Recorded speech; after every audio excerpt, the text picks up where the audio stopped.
now. So, Aaliyah, what's your thoughts on just the way that the women's game has evolved? Because you are a part of that. Mm-hmm.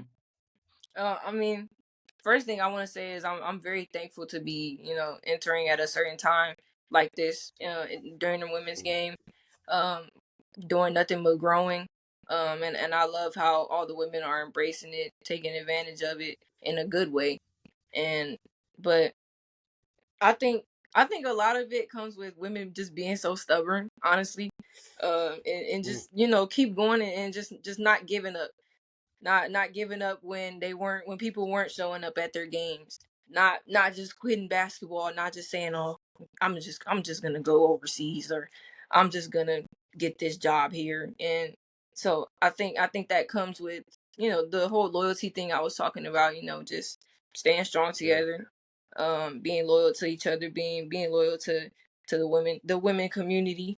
And I think it's been great. I think it's been a good journey for women. I think it's been a good ride, and I hope it does nothing but just keep exceeding.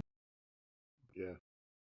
Man, I always say I watched the documentary, The Women of Troy, with Cheryl and them. Yeah. And I feel that we were robbed of seeing Cheryl Miller in the WNBA. Like we were robbed of her of us watching that.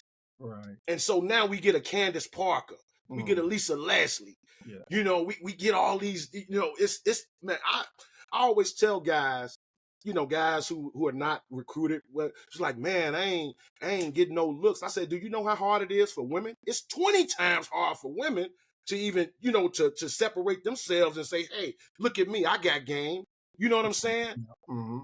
So I say you just gotta want it, man, that bad, and never give up. I would Well, say another thing when it comes to you.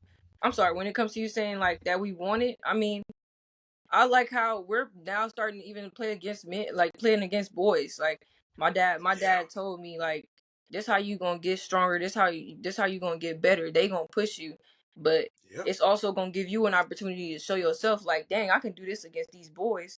Just imagine what I'm gonna do during the season against these girls. Like, they gonna be too little, as we say. We gonna be flexing in their face or whatever. But I would say, I just hope we keep attacking things, attacking whoever we feel like may be in our way. And if it's a guy, then we gotta go ahead and take him on. Absolutely. But how do you feel? And this is just about you personally. How do you feel? Mhm. What's your personal responsibility in this movement? Because here's the thing: a lot of people don't even recognize this, but the WNBA is celebrating 30 years.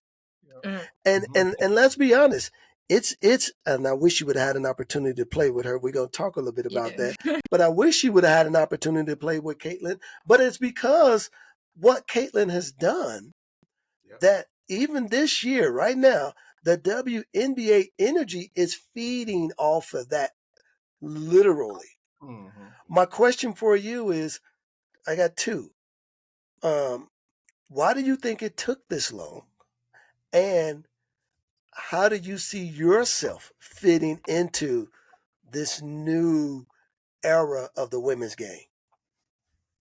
I would say, for me personally, my goal is to just be as consistent as I can. I know that's something a lot of people look for. But even just for myself, I want to be consistent. I don't want to be the type to be questioned all the time, like for it to be questionable how I'm gonna perform. Like, I want to make sure that I'm going hard no matter what, for myself and for the women's game. And why it took so long, I think I think media plays a big part in it. I don't think the media caught on for a while.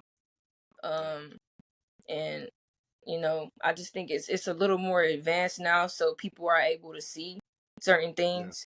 And I mean, back then you had to do your own research or whatever. Now it just pops up on your feed. So it's like, I think it could definitely be media. That's what I would say. Um, and I just think it took too long, in my opinion. It took too long. And it's just to add on to that, because it's so funny, because when I was in school, there were like, I mean, have you guys heard about the Louisiana Tech team, the Lady Textures? Yeah. Mhm. They play dudes every day in practice. Mm-hmm. Like Gators girls here at Marshall High School, they Yeah. always practice against dudes. Mhm. So the Lady Textures at that time, all of them was a Caitlin Clark. Mhm. All of them. Like Oh, the right. bench too. But the media didn't catch on to it. Right, They was yeah. talking about the game is too slow. Yeah. Right. It's the people don't go and watch women basketball.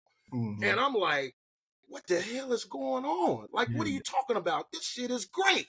You see Right, these yeah. girls at Lady Tech, Tennessee. Yeah. UConn came on later, but it was those. I seen a whole squad of Lady Texas. I'm talking about get all the way to the championship, lose one game, and win Mhm. that thing. Yeah. Now I will say this. I think what has helped the women's game, and Aaliyah and AJ, tell me if I'm wrong, and I think this has also helped the men's game. The game has gotten better. The game has gotten better. The athleticism has gotten better. Yeah. The players have gotten bigger. Like Aaliyah, when I watch your YouTube videos, you different out there. You ain't, you different.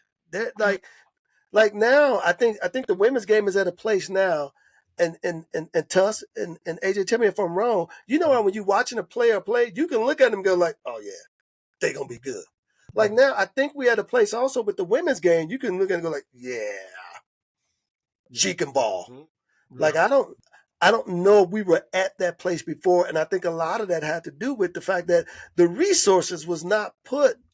And you was talking about this before, AJ, just into the school systems Yeah. to help train, to help teach, and so the women figured out organically how to build, and I just think it took time Yeah. over the years to get it to the place where it's at. And Aaliyah,